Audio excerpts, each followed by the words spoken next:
friends, it's part second of chapter 7 commerce ICSE board. So part 1 में आपके ये सारे टॉपिक्स कवर हैं डिटेल में. अभी यहाँ से स्टार्ट करते हैं पार्ट सेकेंड.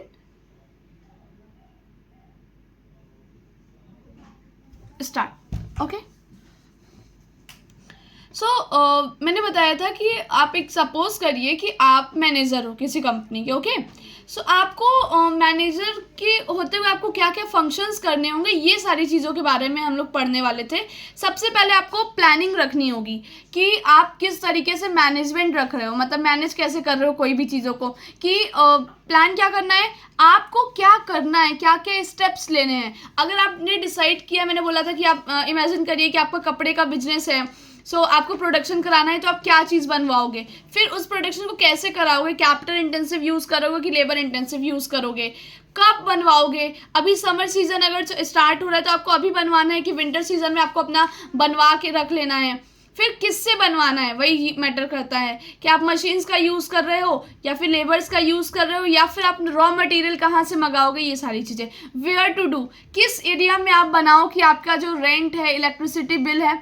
देखिए आप सोचिए कि जो बड़ी बड़ी कंपनीज होती हैं उनके जो फैक्ट्रीज होते हैं वो गांव के साइड में होते हैं, राइट. ऐसा नहीं है कि उनको सिटी में स्पेस नहीं मिलता, क्योंकि उनके पास तो इतना पैसा है, वो ट्रांसपोर्ट का पैसा खर्च ही क्यों करें.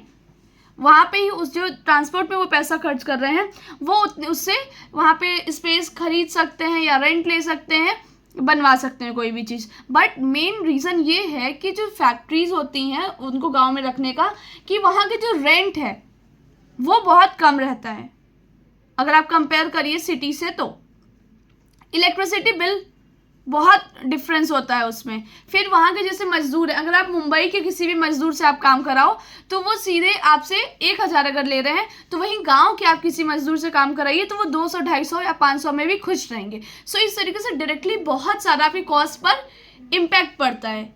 इसलिए जो मोस्ट ऑफ द कंपनीज होती हैं वो ट्राई करती हैं कि उनके जो फैक्ट्रीज, ट्राई क्या करती हैं, ये उनके प्लानिंग का ही पार्ट होता है कि वो फैक्ट्री विलेज में ही रखवाती हैं. ओके. और वहीं के लोगों को वर्क देती हैं. नेक्स्ट, फिर उसके बाद आगे ऑर्गेनाइजेशन. ऑर्गेनाइज कैसे करना होगा कोई भी चीज़ को, तो आपको पहले एक्टिविटीज़ को क्लासीफाई करना होगा कि आप क्या बना रहे हो, राइट.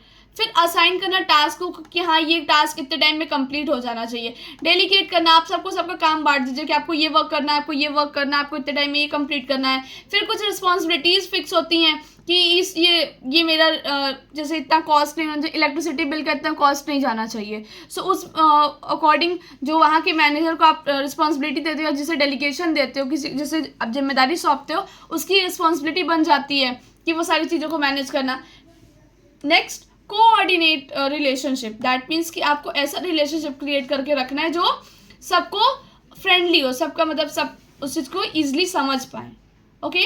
नेक्स्ट है स्टाफिंग. अगर आपका स्टाफ से ही नहीं अच्छा बन पाएगा तब तो दिन भर में आधा टाइम तो लड़ने में ही चला जाएगा या एक्सप्लेन करने में ही चला जाएगा, तो उससे आउटपुट क्या निकलेगा. सो दैट्स वाई बोला मैन पावर प्लानिंग करना, मतलब कि स्टाफिंग आप कैसे करोगे कि कितने लोगों को एक दिन में काम कराना है, कितने लोगों को नहीं कराना है, कितने लोगों को काम कराने से ये बेनिफिट मिलता है. सो इस तरीके से आप मैन को कैसे प्रॉपरली यूज़ करके अपना प्रोडक्शन को और इन्हेंस कर सकते हो, राइट. रिक्रूटमेंट, किस तरह के लोगों को जॉब देनी है, कैसे सिलेक्शन करना है, क्या उनके रिक्वायरमेंट्स है कंपनी के, उस बेसिस पे सिलेक्शन रखना है.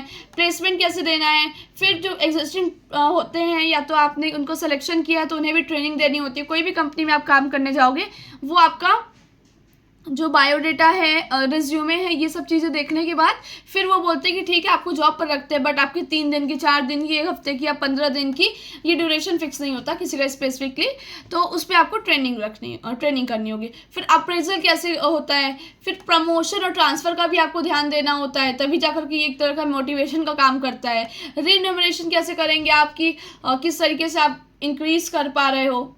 Next, directing.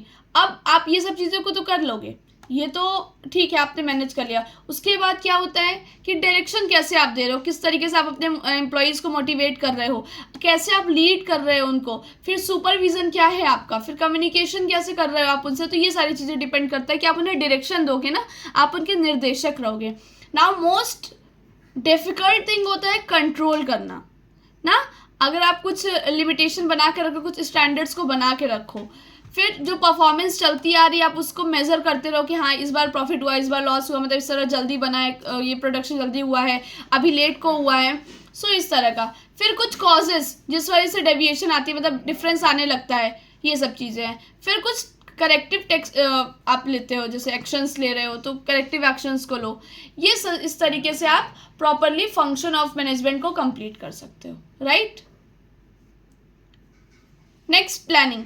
अभी हम लोगों ने ऊपर इतने अच्छे से डिस्कशन इसीलिए किया था ताकि बस आप यहाँ पे लाइन टू लाइन पढ़ते जाओ और फटाफट आप आगे बढ़ते जाइए। ओके, सो नेक्स्ट बोला कि ये मोस्ट बेसिक फंक्शन है, क्योंकि फर्स्ट फंक्शन तो यही है प्लानिंग करना, इसलिए बोला। फिर इसका एंटिसिपेटिंग प्रॉब्लम्स आ सकते हैं जिसका आप सोल्यूशन डेवलप कर सकते हो। प्लानिंग को आप कंसर्न करके रख रहे हैं कुछ कॉन्शियस डिटर्मिनेशन से आप फ्यूचर कोर्स के, मतलब अगर आप अपना बिजनेस चला रहे हो प्लानिंग को, तो आपने कुछ फ्यूचर गोल सेलेक्ट करके रखा होगा ना, तो आपकी वो इच्छा होगी कि आप उसको अचीव कर सको। तो ये प्लानिंग करना होता है कि कितने टाइम में करना है, किस चीज़ों का यूज़ करना है, क्या रिसोर्सेज का यूज़ करना है। इसलिए जो प्लानिंग है वो क्या क्या इन्वॉल्व करके रखता है अपने अंदर, कुछ ऑब्जेक्टिव्स को, कुछ पॉलिसीज़ को, कुछ प्रोसीजर्स को, डिसीजन मेकिंग और प्रॉब्लम सॉल्विंग जो इसेंशियल्स होते हैं वो ज़रूरी होता है, वो एलिमेंट्स ऑफ प्लानिंग होते हैं, राइट। नेक्स्ट, मीनिंग क्या है, ये एक तरह का प्लान है कि फ्यूचर कोर्स को किस तरीके से एक्शन में लाया जाए, राइट। ये एक तरह का ऐसा प्लान होता है कि जो फ्यूचर गोल्स हैं तो उसके लिए आप जो कोर्सेज चल रहे हैं वो आप किस तरीके से उसको एक्शन में लाया जाए। दैट मीन्स कि ये काम होगा और ये काम कब होगा उसको पहले से आपने डिसाइड कर रखा है, राइट। ये एक स्पेसिफिक इसका ऑब्जेक्टिव होता है अचीव करना फ्यूचर में, और ये कुछ स्टेप्स को लेता है जो ज़रूरी होता है। जैसे अगर आपके प्लानिंग के लिए बहुत ज़रूरी है कि आपको इतना इन्वेस्टमेंट करना है क्योंकि आपका गोल ऐसे कंप्लीट हो रहा है, so you need to invest it, right. कुछ इंपॉर्टेंट डेफिनेशंस होते हैं प्लानिंग के। प्लानिंग का मतलब होता है एसेस करना फ्यूचर को और कुछ प्रोविजंस बना के रखना, कुछ प्लानिंग ऑफ एक्शन रखना, at the same time the result. Okay, action of line को भी फॉलो करना होता है कि हम लोगों ने ये प्लान करके रखा है, बस उसी लाइन को फॉलो करते हुए चले जाते हैं। ओके, कुछ स्टेजेस होते हैं उससे गो थ्रू करना होता है, मैथड्स का यूज़ करना पड़ता है, ये सारी चीज़ आपकी प्लानिंग का पार्ट रहता है। सो हेनरी फॉयल का इंपॉर्टेंट रहता है, मेरे अकॉर्डिंग आपको ये लर्न रहना चाहिए। ओके, अब फिर से क्रॉस चेक करते हैं, रिवाइज भी करते हैं साथ में। फीचर्स क्या है प्लानिंग के, so it seeks to achieve कुछ सर्टेन ऑब्जेक्टिव्स के लिए कुछ निर्धारित जो उद्देश्य होते हैं। फिर ये ओरिएंटेड होता है फ्यूचर टुवर्ड्स होता है, ठीक है। मेंटल एक्सरसाइज, ये प्लानिंग का मेंटल एक्सरसाइज है, मेंटली आपको सारी चीज़ें प्लान करनी होती है। फिर इन्वॉल्व करते हैं कुछ चॉइसेस, जैसे among alternatives actions of courses of action हो गया। नेक्स्ट, फिर प्लान करना होता है कुछ बेसिक अदर फंक्शंस को, ठीक है, कि ये किस तरीके से फंक्शन कर रहा है। प्लानिंग क्या है, प्लानिंग एक कंटिन्यूअस प्रोसेस है, ये एक तरह का ऑल प्रिवेडिंग है जो कि प्लेस किस टेक्स हर लेवल पे इसका काम होता है, हर लेवल पे ये काम आता है। प्लानिंग जो है वो डायरेक्टली टुवर्ड्स एफिशिएंसी से डायरेक्टेड होता है। स्टेप्स क्या लेना होता है, आपने इन्फॉर्मेशन कलेक्ट कर लिया है, फिर अपने ऑब्जेक्टिव्स को डिफाइन कर दिया है, आप डेवलप करो कुछ प्लानिंग प्रेमिसेस को, फिर आप डिस्कवरी करोगे कुछ अल्टरनेटिव कोर्सेज को आपके एक्शन के, फिर इवेल्यूट करोगे कि ये बेटर है कि ये, अपने ऑप्शंस को इवेल्यूट करोगे, फिर उसमें से जो बेस्ट रहेगा अल्टरनेटिव रहेगा उसको आप चूज़ करोगे। फिर उसके बाद आप अपने जो प्लान्स है वो सब्सिडरी प्लान से आप उसको डिफाइन करोगे, फिर पीरियडिक रिव्यू लेते रहोगे कि प्रॉपरली चल रहा है कि नहीं चल रहा है। फिर अपने प्लान्स को वापस से रिविजन करोगे ना कि हमने जो प्लान किया था उसी हिसाब से तो चल रहा है, कोई प्रॉब्लम तो नहीं आ रही है। सो वही चीज़ है। फिर यहाँ पे ऑब्जेक्टिव आपको क्लियर किया गया है, प्लानिंग की लॉन्ग टर्म की भी हो सकती है और शॉर्ट टर्म की भी हो सकती है, कोई स्पेसिफिक नहीं है। Okay, planning as well as for a short term. फिर ये एंटरप्राइजेस हर डिपार्टमेंट का अपना होता है। फिर गुड प्लानिंग क्या है, उसका मतलब ये होता है कि वो जरूर रियलिस्टिक और फ्लेक्सिबल, ऐसा नहीं कि कर लेंगे ये वाला काम ना हो जाएगा, दैट मीन्स ये होना ही है, ये वाली अप्रोच रहनी चाहिए। ओके, नेक्स्ट, अब इसका एडवांटेज क्या है, अगर आपने जो ऑब्जेक्टिव क्लियर आपने डिसाइड किया हुआ है वो अटेंशन आप उस पर फोकस देते रहोगे। फिर प्लानिंग आपको हेल्प करेगी मिनिमाइज करने में, जो रिस्क हो सकता है या कभी कभी ऊंच नीच आ जाती है उसमें हेल्प करता है। आपके जो ऑपरेशंस है, मतलब जो वर्क है उसकी एफिशिएंसी को ये इम्प्रूव करता है। कन्फ्यूज़न और चौकोज को भी ये अवॉइड करके रखता है। ये इंक्रीज करता है इनोवेशन को, क्रिएटिविटी को, है ना। फैसिलिटी भी प्रोवाइड करता है कि cooperation with and team work से। फिर प्लानिंग जो है वो सर्व करता है as a basis of control, right. फिर इधर लिमिटेशन बताया है,